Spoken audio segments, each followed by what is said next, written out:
दोस्तों नमस्कार। चर्चा का विषय में आप सभी का मैं विश्वपति स्वागत करता हूँ।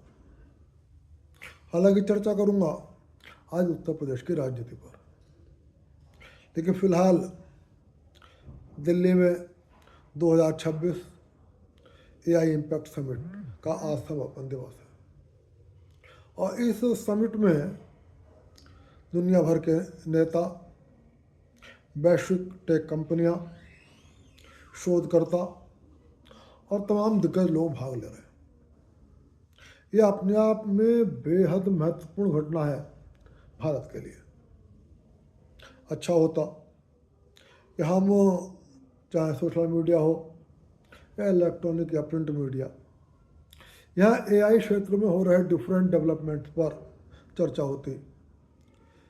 एआई किस तरीके से भविष्य के लिए फ़ायदेमंद है और कितना मानव श्रम के लिए नुकसानदायक भी है, इन तमाम विषयों पर खुलकर चर्चा होती।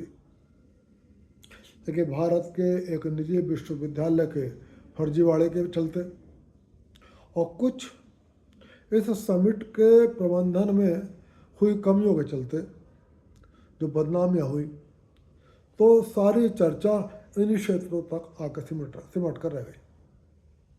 हालात यहाँ तक हो गए कि एक स्टॉल से कुछ सामान चोरी हो गया। ये पूरे देश के लिए एक बेहद शर्मनाक स्थिति हो गई।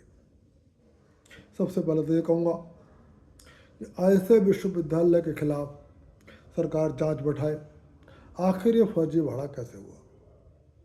दूसरे, जहाँ जो लोग मिसमैनेजमेंट के लिए जिम्मेदार हैं उनके खिलाफ कार्रवाई हो, और जिन्होंने वहाँ पर कुछ स्टॉल से सामान चोरी कर कर देश के हिस्से में बदनामी लाए हैं उनके खिलाफ सख्ती से पेश आए। अब आ जाता हूँ उत्तर प्रदेश की राजनीति पर। आपने कहावत सुनी होगी, जब ऊपर वाला देता है तो छप्पड़ फाड़ कर देता है। आमतौर पर धन के मामले में इस कहावत का इस्तेमाल ज़्यादा होता है, लेकिन फिलहाल कुछ राजनीतिक दलों को लगता है कि शायद ये कहावत सिर्फ रुपए के मामले में नहीं, बल्कि वोटों के मामले में भी सही सिद्ध होने जा रही है। और कुछ दलों को बहुत ज़्यादा खुशी है कि शायद आने वाले चुनाव में ऊपर वाला उन्हें बिना किसी प्रयास, बिना मांगे और बिना मेहनत के छप्पड़ फाड़ के वोट देने जा रहा है। और उसका परिणाम ये भी हो सकता है कि आने वाले समय में वो अपने उत्तर प्रदेश में सरकार बना ले। हालांकि 2026 में यूपी के अंदर चुनाव नहीं होने जा रहा, 5 राज्यों में चुनाव होगा, लेकिन उन 5 राज्यों की चर्चा बहुत कम हो रही है। चर्चा उत्तर प्रदेश की ज़्यादा हो रही है, जहाँ का चुनाव फरवरी-मार्च 2027 में होगा।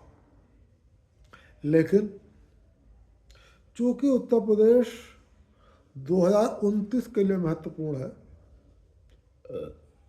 इसलिए सारी राजनीतिक जमात की सारी ताकत उत्तर प्रदेश के चुनाव पर लगी हुई है। फिलहाल क्या उत्तर प्रदेश में वोटों का समीकरण में कुछ फेरबदल होगा? क्या वास्तव में उत्तर प्रदेश के एक प्रमुख विपक्षी दल को छप्पड़ फाड़ कर वोट मिलेंगे? आखिर कितने वोटों की आवश्यकता है उस विपक्षी दल को कि यदि उतने वोट उसको मिल जाएं तो वो उत्तर प्रदेश में भाजपा की सरकार को या योगी सरकार को पराजित कर सकता है? आंकड़ों का ये खेल भी आज मैं आपको बताऊंगा। सबको पता है कि यूजीसी के टूल किट मार्केट में इस वक्त बहुत तेज़ी से बिक रही है, और इस टूल किट के जो खरीदार हैं, माना जाता है मूल रूप से वो हैं जो कभी भाजपा के वोटर रहे। कभी क्या पिछले काफ़ी समय से भाजपा के वोटर हैं। इन्हें मैं टूल किट का खरीदार के बदले ये कहूँ कि इस टूल किट में फंसे हुए कौन से लोग हैं। टूल किट में वो लोग फंसे हुए हैं जो पिछले काफ़ी समय से भाजपा को वोट देते आ रहे हैं। और अब ये विरोध इस कदर बढ़ गया है कि बात यूजीसी तक सीमित नहीं है। अब बात यहाँ तक आ गई है कि किसी भी कीमत पर हमें दिल्ली की गद्दी पर एक पिछड़े वर्ग का प्रधानमंत्री स्वीकार नहीं है और उत्तर प्रदेश के अंदर लखनऊ की गद्दी पर किसी भी कीमत पर योगी आदित्यनाथ स्वीकार नहीं है। शब्दों की कटुता बहुत बढ़ती जा रही है। अब वो प्रधानमंत्री मोदी नहीं कह रहे, अब वो नरेंद्र मोदी नहीं कह रहे, अब उनके शब्द हैं कि हमें एक तेली जाति का प्रधानमंत्री दिल्ली में स्वीकार नहीं है। लेकिन उनके वो टूल किट में फंसे हैं, ये बात मैं इसलिए कह रहा हूँ क्योंकि वो जिसको वोट देने की बात कर रहे हैं वो उनकी शंकाओं का, उनकी आशंकाओं का और उनके कष्टों का निवारण नहीं करता। लगातार ऐसे वीडियो आए हैं, लगातार उनके बयान भी ऐसे आ रहे हैं। ये कहीं से भी ऐसा नहीं लगता कि यदि उनकी सरकार बन जाएगी तो वो यूजीसी विरोधियों को, यूजीसी की गाइडलाइंस के विरोधियों को वो चीज़ दे देंगे जो चीज़ वो चाहते हैं।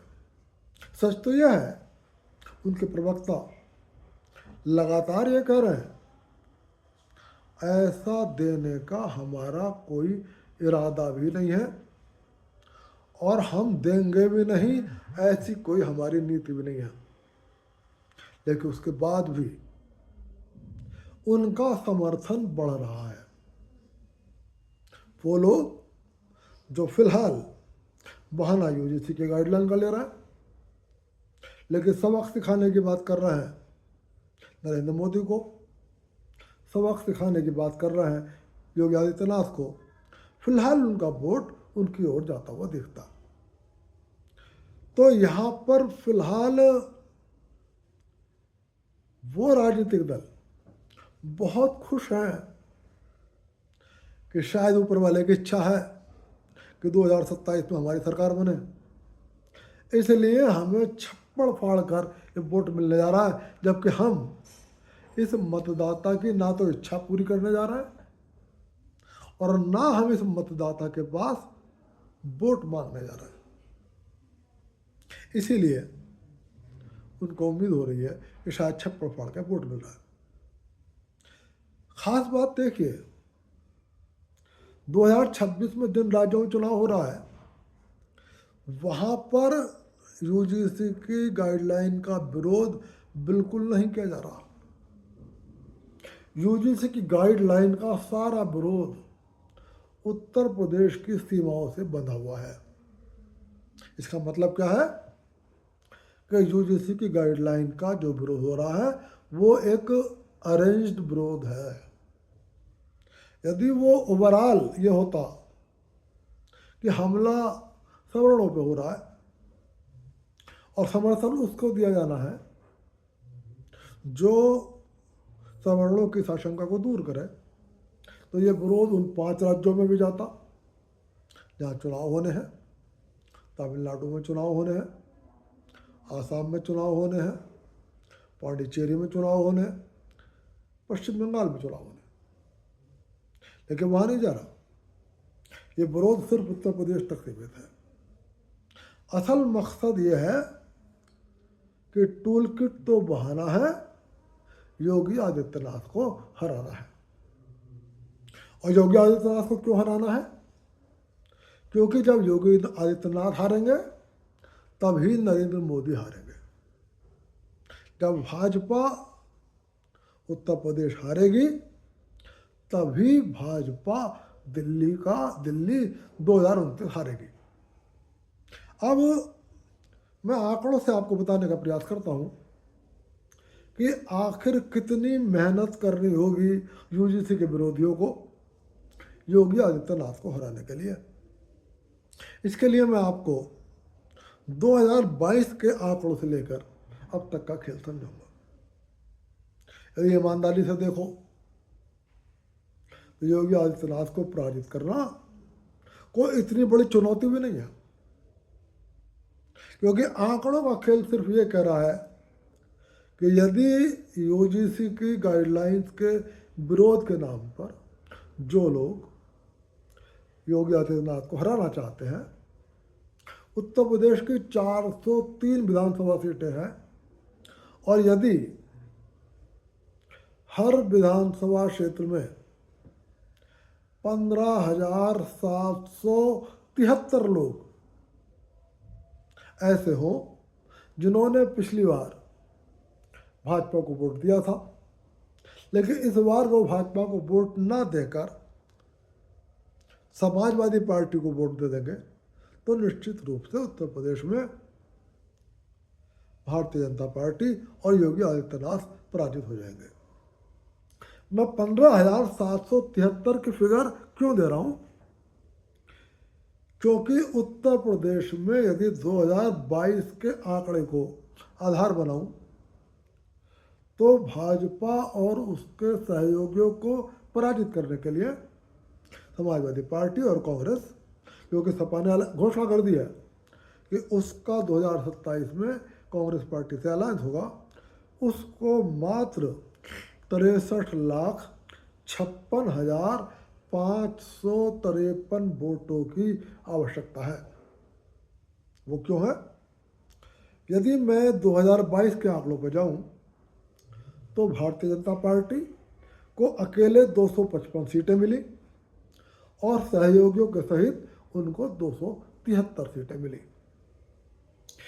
कांग्रेस समाजवादी पार्टी को 111 सीटें मिली और उनके सहयोगियों को 14 सीटें, यानी कि कुल मिलाकर दोनों को 125 सीटें मिली। कांग्रेस को उत्तर प्रदेश में 2 सीट मिली, बहुजन समाज पार्टी को उत्तर प्रदेश में 1 सीट मिली। यदि मैं वोटिंग प्रतिशत और वोटों के संख्या पर आ जाऊं तो जितने वोट पड़े उन वोटों का भारतीय जनता पार्टी और उनके सहयोगियों को 41.29%, 41.29%, यानी कि 3,80,51,721 वोट मिले, जबकि समाजवादी पार्टी को और उसके सहयोगियों को कुल वोटरों का, कुल वोटिंग का 32.06, यानी कि 32.06%, ये 2,95,43,934 वोट मिले। यदि मैं बीएसपी के वोट प्रतिशत पर जाऊं तो बीएसपी को 12.88% वोट मिले और ये वोटों की संख्या थी 1,18,73,137 वोट पड़े। यदि मैं कांग्रेस के ऊपर आ जाऊं तो कांग्रेस को 2022 में मात्र 2 सीटें मिली और वोट 2.33%, अर्थात 21,51,234 वोट पड़े। इसका मतलब चूँकि अब 2027 में सपा और कांग्रेस ने अलायंस की घोषणा कर दी है, कम से कम अखिलेश यादव कह चुके हैं कि मैं राहुल गांधी के साथ मिलकर चुनाव लड़ूंगा, तो यदि मैं 2022 के कांग्रेस और समाजवादी पार्टी के वोटों को जोड़ लूँ तो ये वोट संख्या हो जाती है 3,16,95,168, जबकि भाजपा और उसके सहयोगियों को वोट मिले थे 3,80,51,721 वोट। इसका मतलब क्या हुआ कि 2022 में सपा और कांग्रेस को मिलकर भाजपा और उसके सहयोगियों से 63,56,553 वोट मिले। मतलब यह है कि 403 विधानसभाओं में यदि मैं 403 से इस डिफरेंस को भाग दे दूं तो हर विधानसभा में भाजपा कांग्रेस और सपा से 15,773 वोट पीछे थी। यानी कि यदि ये 15,773 यदि नोटा भी दबा देते हैं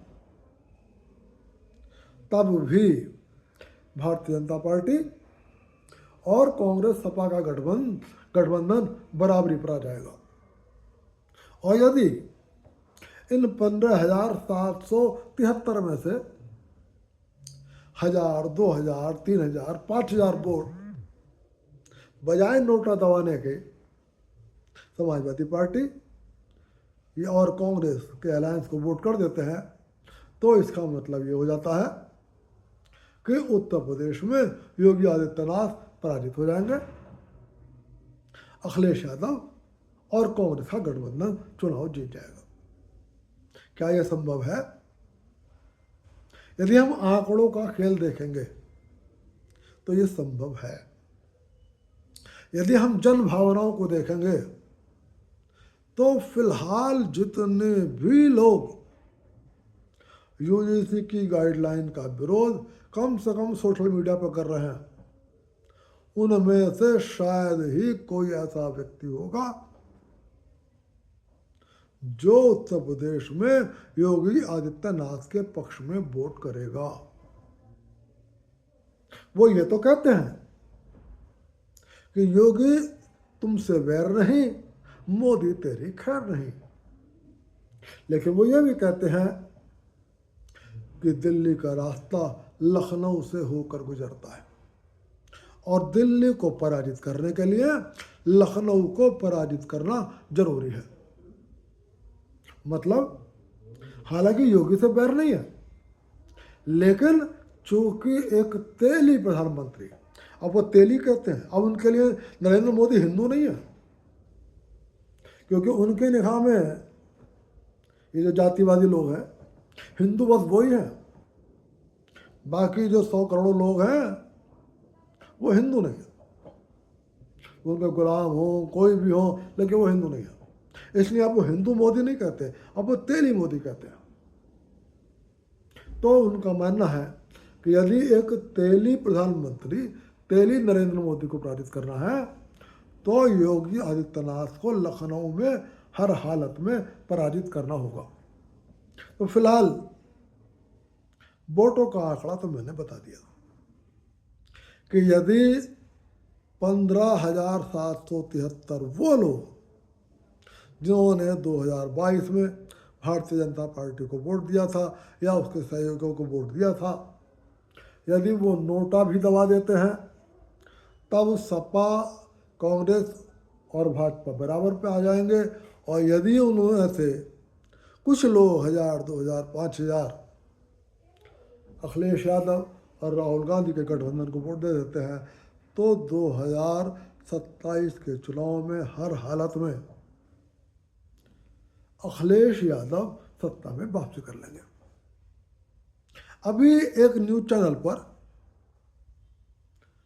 एक पत्रकार ने अखिलेश यादव के बेहद नज़दीकी, जो उनके राजनीतिक सलाहकार भी कहे जाते हैं,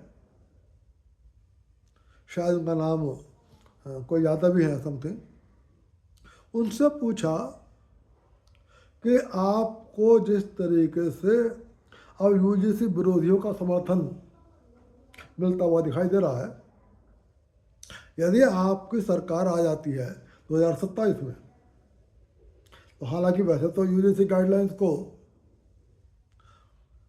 सुप्रीम कोर्ट ने स्टे कर दिया और इस वक्त हिंदुस्तान में यूजीसी की कोई गाइडलाइन अस्तित्व में नहीं है, लेकिन क्या सत्ता में आने के बाद या सत्ता में आने से पहले ये वादा कर सकते हो कि यदि दोबारा ऐसा कोई प्रयास हो तो हम ऐसी गाइडलाइंस को यूपी में लागू नहीं करेंगे? तो उन्होंने स्पष्ट कहा, हम यूजीसी गाइडलाइन का समर्थन करते हैं,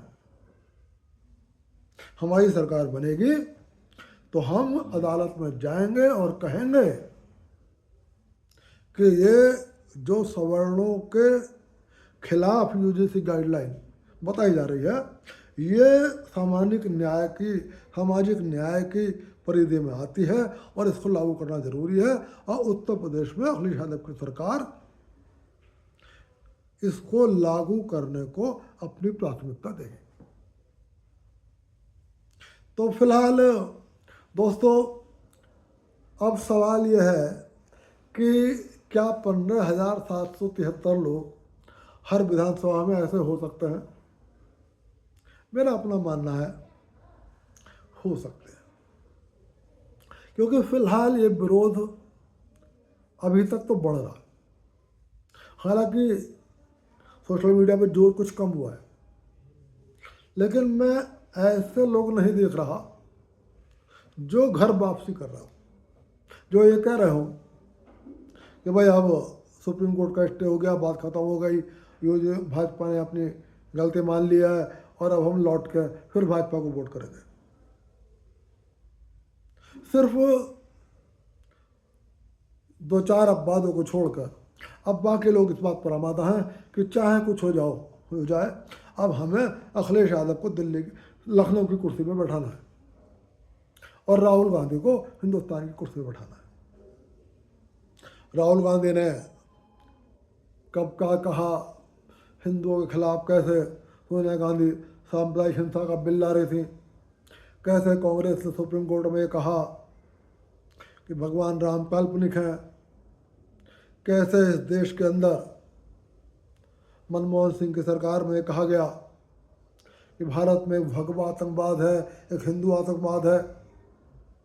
कर्नल पुरोहित, साध्वी प्रज्ञा को जैसे लोगों को झूठे आरोप में फंसाया गया, टॉर्चर कराया गया। कैसे भारत की सेना के हाथ में पाकिस्तान में ट्रेनिंग प्राय कश्मीर के आतंकवादियों के सामने उनके हाथों में गुलेल पकड़ा दी गई और उनकी AK-47 का सामना करने के लिए उनको भेज दिया गया। अब ये सारी बातें बेमानी हो चुकी है। कैसे मुंबई के हमले के समय भारत की सरकार पाकिस्तान के आगे सर झुकाकर खड़ी हो गई, मनमोहन सिंह और सोनिया गांधी डर कर एक बिल में घुस गए। क्या नहीं करा अखिलेश यादव ने अपनी सरकार में। अब ये सारी बातें बेमानी हो गई। फिलहाल वो यूजीसी गाइडलाइन के विरोधी कह रहे हैं, अब चाहे राम का कुछ हो, चाहे दोबारा से कांग्रेस वो हिंदू सांप्रदायिकता बिल ले आए, चाहे दोबारा से कांग्रेस ये कह दे कि अब हम भगवान राम को नहीं मानते, भगवान राम काल्पनिक हैं, चाहे जो पश्चिम बंगाल में एक बाबरी मस्जिद बन रही है, चाहे दोबारा से अब अयोध्या में एक बाबरी मस्जिद बन जाए, लेकिन योगी आदित्यनाथ को और एक तेली नरेंद्र मोदी को तो हराना है। तो फिलहाल 15,773 वोट मुझे बहुत बड़ी संख्या नहीं लगती। बस हाँ, इनकी राह में एक रोड़ा है, और वो रोड़ा कौन है? वो रोड़ा है मायावती, वो रोड़ा है बहुजन समाज पार्टी। मैंने आपसे एक बार नहीं कई बार कहा है, हालांकि मैं खुद सवर्ण जाति से आता हूँ, लेकिन बाबा साहब अम्बेडकर के लिए मेरे मन में बहुत श्रद्धा। मैं बार बार कहता हूँ, जवाहरलाल नेहरू से ज़्यादा योग्य थे, जवाहरलाल नेहरू से ज़्यादा विद्वान थे, जवाहरलाल नेहरू से ज़्यादा ईमानदार थे, और जवाहरलाल नेहरू से लाख गुना ज़्यादा चरित्रवान थे। और वही नहीं थे, सरदार वल्लभ भाई पटेल भी थे। ऐसे ही मायावती जी की नीतियों से बहुत सारी शिकायतें हो सकती हैं, लेकिन मायावती ने अपनी सरकार के कार्यकाल में कुछ बातों से समझौता नहीं करा। गुंडागर्दी, वो चाहे गुंडा सपा का था और चाहे वो गुंडा बसपा का था, गुंडे को गुंडे की तरह ही ट्रीट किया गया। मुझे आज तक 2 घटनाएं याद हैं, जब मायावती उत्तर प्रदेश के मुख्यमंत्री थी। पूर्वांचल के एक बसपा के जिलाध्यक्ष ने हथियारों के सहित प्रदर्शन करा और जिला प्रशासन पर अपनी धमक दिखा दी। जैसे ही उत्तर प्रदेश के मुख्यमंत्री को ये बात पता लगी, उन्होंने तत्काल एक्शन लिया और अंततः बसपा का जिलाध्यक्ष गिरफ्तार किया गया। यही नहीं, बसपा के एक सांसद ने, जो कि माफिया था, उसने कुछ दुकानों पर कब्जा कर लिया। जिला प्रशासन असमंजस में था कि उसे गिरफ्तार करें या ना करें, क्योंकि सत्तारूढ़ पार्टी का सांसद है। मायावती मुख्यमंत्री थी, उन्होंने उस सांसद को मिलने के लिए अपने निवास स्थान बनाया और अपने निवास स्थान पर उसे बुलाकर प्रशासन के हवाले कर दिया और गिरफ्तार करा दिया। तो ये विशेषता थी उत्तर प्रदेश के मुख्यमंत्री मायावती की कि गुंडागर्दी किसी भी कीमत पर स्वीकार नहीं। दूसरी बात, चाहे मायावती सत्ता में रही और चाहे सत्ता से बाहर रही, उन्होंने राष्ट्रीय हितों से समझौता नहीं करा। चाहे सर्जिकल स्ट्राइक 1 हुआ हो, चाहे एयर स्ट्राइक हुआ, चाहे ऑपरेशन सिंदूर हुआ, उन्होंने कहा देश से कोई समझौता नहीं है, हम राजनीति करते रहे। बसपा चुनाव हारे या बसपा चुनाव जीते, बहुत सारे यूट्यूबर मायावती को इस बात पर गाली देते हैं कि पता नहीं कैसे विपक्ष में नेता है। वो सर्जिकल स्ट्राइक का समर्थन कर दिया, उन्होंने एयर स्ट्राइक का समर्थन कर दिया, ऑपरेशन बालाकोट का ऑपरेशन सिंदूर का समर्थन कर दिया। लेकिन ये मायावती की विशेषता है कि उन्होंने राजनीतिक हितों को नहीं देखा, उन्होंने देश के हितों को देखा। अब सवाल है कि यदि मायावती ने यह सोच लिया कि अखिलेश यादव और राहुल गांधी के गठबंधन को लखनऊ में स्थापित नहीं होने देना है, तो वो चाहे भाजपा के साथ कोई सहमति बनाए या पर्दे के पीछे कोई खेल हो, तो उस परिस्थिति में ये योगी आदित्यनाथ को हराने का जो सपना यूजीसी गाइडलाइन के विरोधी देख रहे हैं, वो सपना रह जाएगा। यानी कि उनके सपने को विफल करने की क्षमता फिलहाल बस बहुजन समाज पार्टी की सुप्रीमो मायावती जी के हाथ में है। इसका मतलब है कि उत्तर प्रदेश में योगी आदित्यनाथ हारेंगे या जीतेंगे।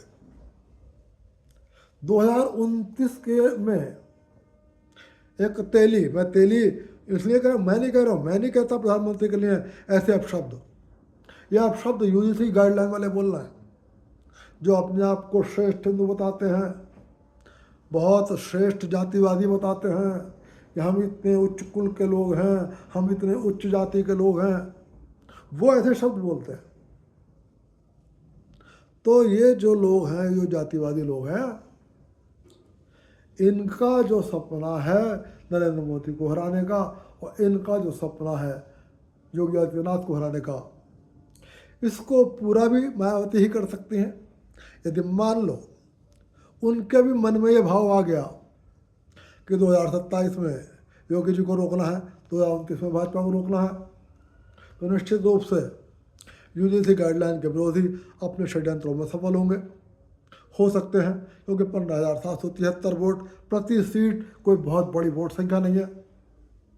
और यदि बसपा सुप्रीमो ने ठान लिया कि ना, राम विरोधी, देश विरोधी, हिंदू विरोधियों को लखनऊ की गद्दी पर नहीं बैठाना है, दिल्ली की गद्दी पर नहीं बैठाना है, तो ये यूजीसी गाइडलाइन के विरोधियों का जो सपना है कि अब समय आ गया है लखनऊ में एक राम विरोधी बैठे, लखनऊ में एक हिंदू विरोधी बैठे, वो सपना ही रह जाएगा। फिलहाल देखेंगे, अभी बहुत दूर है, 2027 चुनाव से पहले बहुत करवटें लेगा। चुनावी समीकरण, चुनावी मौसम, कभी बादल आएंगे, कभी धूप आएगी, कभी हवा चलेगी, कभी ठंडक आएगी, कभी गर्मी आएगी। देखते हैं क्या परिणाम होता है। क्या हिंदुत्व को हराने का, हिंदूवादियों को हराने का, राम को हराने का यूजीसी गाइडलाइन के विरोधियों का सपना पूरा होगा या पूरा नहीं होगा, ये भविष्य का विषय है। आज चर्चा के विषय में चर्चा यहीं तक, फिर मिलूँगा, फिर किसी विषय पर चर्चा करूँगा। आपसे अनुरोध कर रहा हूँ, आप चाहते हो किसी और विषय पर भी मैं यहाँ पर चर्चा करूँ, मुझसे कुछ असहमति है तो निश्चित रूप से कमेंट में बताएं, और किसी और विषय पर भी आप चर्चा चाहते हो तो चर्चा अवश्य करूँगा।